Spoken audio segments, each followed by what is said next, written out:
Era uma tarde chuvosa de domingo. Valentina, uma menina muito curiosa de 12 anos, estava visitando sua avó, Amélia, uma senhora com seus 75 anos, mas com muita disposição e amor para compartilhar. Os momentos que passavam juntas costumavam ser muito agradáveis, mas sem muita conversa, já que ambas ficavam focadas em seus passatempos favoritos. Dona Amélia no crochê e Valentina no celular. Mas algo diferente da rotina aconteceu naquela tarde. Em um momento de distração, Valentina deixou seu celular cair e percebeu que embaixo da mesa de centro da sala havia uma mala misteriosa. Vovó, o que é isso? Isso, minha querida, é uma coisa muito especial da minha família. Eu guardo por gerações e eu acho que chegou a hora de compartilhar com você também.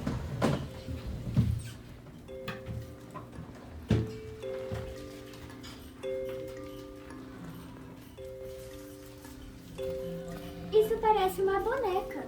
E é uma boneca, minha querida, só que do tempo que eu brincava de boneca. Ao mesmo tempo que Dona Amélia começou a relatar o seu tempo de infância, Valentina foi criando um cenário em sua mente, imaginando a avó como uma criança, assim como ela mesma, vivendo em um ambiente muito diferente das comodidades que Valentina vivia. Eu e minhas irmãs fazíamos nossas próprias bonecas com espiga de milho. Todas tinham cor de cabelo diferente. Nós também amávamos de brincar de casinha. A gente pegava os aventais e brincávamos. E os meninos brincavam junto também? Às vezes, os meninos brincavam com a gente e a gente acabava cuidando deles. Mas às vezes, eles brincavam das brincadeiras que eles inventavam. Eles escalavam as árvores, desciam os moros com os carinhos de rolimã, desciam os passos com as cascas de coqueiro, iam no rio, tomavam banho e muitas outras coisas. E eles também tinham os jogos deles, que eram as petecas, que também tinham os estilingues, as bolinhas de gude, e a gente às vezes até acabava brincando junto com eles. Vó, que divertido. Eu nem conhecia todos esses. Depois eu posso brincar com eles? Claro, eles são seus também, gente. Valentina encontra então um envelope com fotos antigas e as observa cuidadosamente.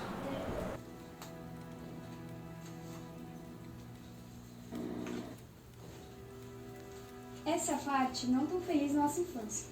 Como nossos pais não tinham muitas condições, a gente tinha que trabalhar desde cedo. Esse aqui, por exemplo, é o meu irmão. Ele se chama Francisco. Foi o primeiro filho da família e por isso teve que trabalhar desde cedo para sustentar a gente. Lembro sempre de suas palavras quando ele me contava sobre o passado. Como se estivesse ouvindo a voz do seu tio-avô, a partir da foto. Valentina imaginou como seria a voz de Francisco, relatando seu passado. Com 6 ou 7 anos, eu já comecei a usar uma enxadinha, bem pequenininha, para ajudar os pais. Precisava capinar, arar a terra utilizando cavalo, trabalhar no plantio de arroz, tudo manualmente. Quando mais velho, já ia no mato com meu pai, cortar lenha para fazer carvão para vender. A imaginação da menina foi interrompida pela voz amável da avó, que voltou a falar. Eu, sendo a filha do Ney, sempre ajudava um pouco na plantação também. Levava lanche para Francisco e para o pai. E também sempre aproveitava para tirar o mato que estava no meio da plantação de milho.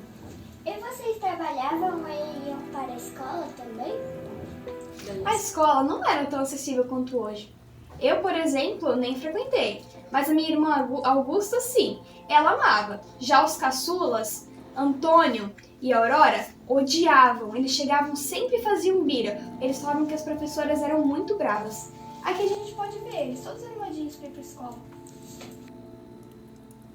Valentina imaginou como seria a versão de cada um dos irmãos da sua avó sobre a escola e como numa visão do passado.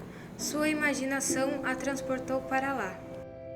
Nossa escola era de madeira, pequena, só ia até a 4ª série, mas todos estudavam na mesma sala, com uma só professora.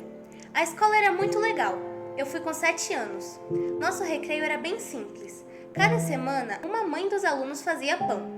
A prefeitura então mandava o trigo, e nós ganhávamos todo dia 2 fatias de pão e um copo de leite. Quando não tinha pão e leite, cada um trazia de casa seu lanche. O meu normalmente era polenta com ovo cozido.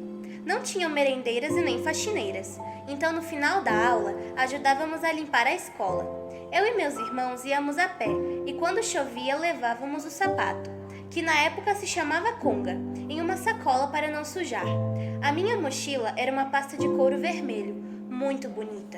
Eu era uma das melhores alunas da turma, frequentemente ficando entre os 3 primeiros lugares. No entanto, precisei abandonar os estudos para ajudar a cuidar dos irmãos menores. Em seguida, a imaginação de Valentina foi tomada pela voz do tio-avô, Antônio. Se não fizéssemos as atividades, existiam castigos. Primeiro dos professores e depois do meu pai em casa. A gente não podia nem espiar pela janela. Se a gente não sabia a tabuada, a professora mandava ir fazer no quadro e se não sabia, ficava lá até por 1 hora. Só podia sentar depois que conseguia fazer. Era muito difícil. Eu tinha dificuldade para aprender a ler, porque antigamente não era como hoje.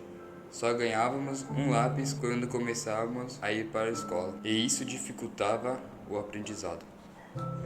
As professoras eram as freiras, muito rígidas. Tínhamos que fazer fila, éramos comportados e comprometidos. Fazíamos a oração do Pai Nosso no início da aula. Nós não tínhamos uniforme, mas íamos com nossos vestidos mais bonitos. A escola ficava a 10 quilômetros e teve uma época em que precisava atravessar um rio. Então, na parte mais funda, eu jogava o material para o outro lado e atravessava nadando. Quando a aula terminava, as professoras diziam para irmos embora rápido, para não chegarmos muito tarde em casa. A gente voltava quase correndo, para não escurecer no caminho e não levar bronca dos pais. Valentina estava reflexiva, pensando em quantas vezes reclamou da escola, sem saber o quanto seus antepassados tinham lutado apenas para aprender o básico. Quantas dificuldades, vó. É mesmo, a gente tinha muita dificuldade, mas não pense que a gente só tinha momentos ruins. Éramos felizes mesmo sendo pobres. Tínhamos muitos amigos e muitos irmãos. Dona Amélia então contou muitas lembranças felizes para sua neta, sobre quando brincava com as vizinhas, andavam a cavalo e visitavam outros amigos. Minha melhor amiga era a Bibiana. Nós éramos muito unidas e sempre íamos juntos buscar farinha de polenta na Tafona. A gente ia umas 3 vezes por semana, mas levava pouco porque era tudo a pé. E ainda por cima, tínhamos que desviar das freiras que implicavam com a gente, dizendo: nossa, quanta polenta vocês comem! Porque a gente realmente comia bastante. Dona Amélia lembrou de que a convivência em família também era muito boa, porque os pais sempre estavam por perto. Adorava a época de Natal, porque podia ajudar a mãe a fazer doces e cucas e, quem sabe, ganhar um sapatinho novo de presente. Ganhar presentes era muito raro. Ainda me lembro quando ganhei minha primeira boneca. Ela tinha cabelos longos e pretos. Então, eu nunca tinha brincado de boneca. E eu achei que se eu cortasse o cabelo dela, ia crescer igual o nosso. Fui lá e cortei. E quando eu descobri que não ia crescer mais, eu chorei. Hoje em dia é uma lembrança engraçada, mas lembro que aquela vez foi uma tristeza. Tenho boas lembranças com meu pai também. Ele sempre me levava junto quando íamos à venda, de carroça, e às vezes ele me deixava conduzir os cavalos. No mercado, nós só comprávamos o necessário, mas quando sobravam umas moedinhas, meu pai comprava um agrado para mim, que nada mais era do que um copo de capilé, que eu adorava, e um biscoito mata-fome. A gente gostava muito de comer cuca, orelha de gato, doces, essas coisas boas. Mas não tinha sempre, sabe? Os pais não tinham condições. Então, Dona Amélia contou a Valentina como era a alimentação na sua família, explicando que plantavam de tudo: arroz, feijão, batatas, aipim, verduras e frutas. Tinham as carnes da criação própria de animais e várias receitas tradicionais das suas vós, como o nhoque, o mareco recheado e o pirogue. Mas a sua comida favorita da infância era a que a mãe preparava, porque, segundo ela, tinha gosto de cuidado. Ai, que saudade dos velhos tempos, que saudade da minha juventude. A gente andava nos matos, a gente era simples, mas era feliz. Como eu queria voltar para esse tempo. O que você mais sente falta do passado, vó? Os meus familiares falecidos, toda a comemoração do domingo, a vizinhança, as conversas longas que duravam horas e horas. Hoje em dia, todo mundo está muito ocupado com as telas. nem tem tempo para conversar. Antigamente não era assim. Hoje em dia precisa de muito para ser feliz. Antigamente a gente era feliz na simplicidade. Mas o que eu mais sinto falta com certeza é dos meus pais. Avó, o que você acha que seus pais, meus bisavós, falariam sobre hoje em dia? Houve um silêncio duradouro após a pergunta de Valentina. Não havia como responder de forma simples, mas em meio ao silêncio, as duas foram surpreendidas pelas vozes do passado. Minhas lindas descendentes, o interesse de vocês pelo passado despertou em nós essas memórias tão bonitas. Ah, mas como tudo está diferente agora. Vejo muitos jovens desperdiçando quase todo o seu tempo em frente às telas e redes sociais, muitos até viciados, e deixam de aproveitar a vida de verdade, vivendo uma vida virtual. A adolescência vai passar e muitos nem vão ver, e muito provavelmente vão se tornar adultos frustrados e sem histórias boas para contar.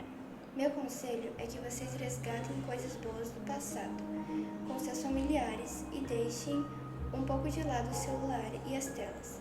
Eu diria para terem paciência e aproveitarem cada fase da vida. Não tenham tanta pressa de crescer. Valorizem seus pais e avós enquanto estão por perto. O tempo passa rápido, mais rápido do que a gente imagina. Minha filhinha e minha bisneta, que bom que vocês estão bem. Se eu pudesse deixar uma mensagem para vocês, seria sobre humildade e a educação.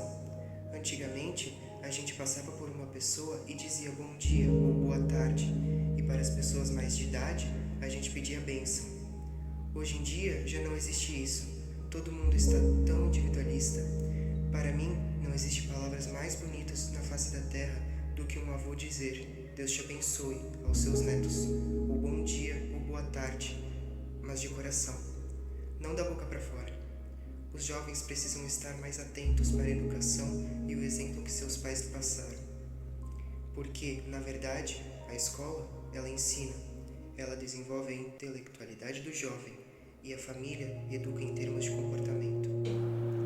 Nós trabalhamos muito para dar estudo aos nossos filhos, numa época tão difícil. Então estudem de verdade, estudem, levem isso a sério. Busquem e façam boas escolhas. O conhecimento é o único patrimônio que ninguém pode tirar de você. Estudar é conquistar o poder de escolha. Também lembrem de agradecer, sejam agradecidos. Hoje os jovens não são agradecidos. Eles nem veem se está chovendo, se faz sol. Puxa, chove, que bom. Precisamos da chuva. Temos uma fatia de pão, vamos agradecer. Estamos com a nossa família. Temos nosso pai, temos nossa mãe, temos nosso irmão. Todos precisamos ser mais gratos.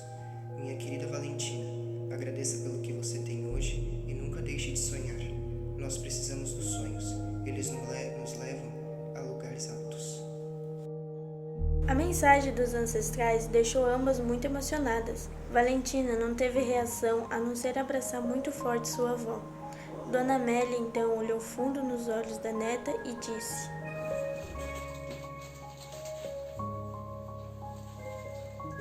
Nossa vida não foi nada fácil, mas foi repleta de momentos bons. E no fim das contas, são as memórias que valem a pena. Valentina agora tinha uma outra visão sobre tudo o que aconteceu no passado, o que levou a ser quem ela é. Ela passou a se preocupar muito mais em manter vivas essas memórias, então pegou seu diário e escreveu tudo o que sua avó contou, tudo o que viu e sentiu através dos seus antepassados. Vovó, suas memórias vão atravessar gerações.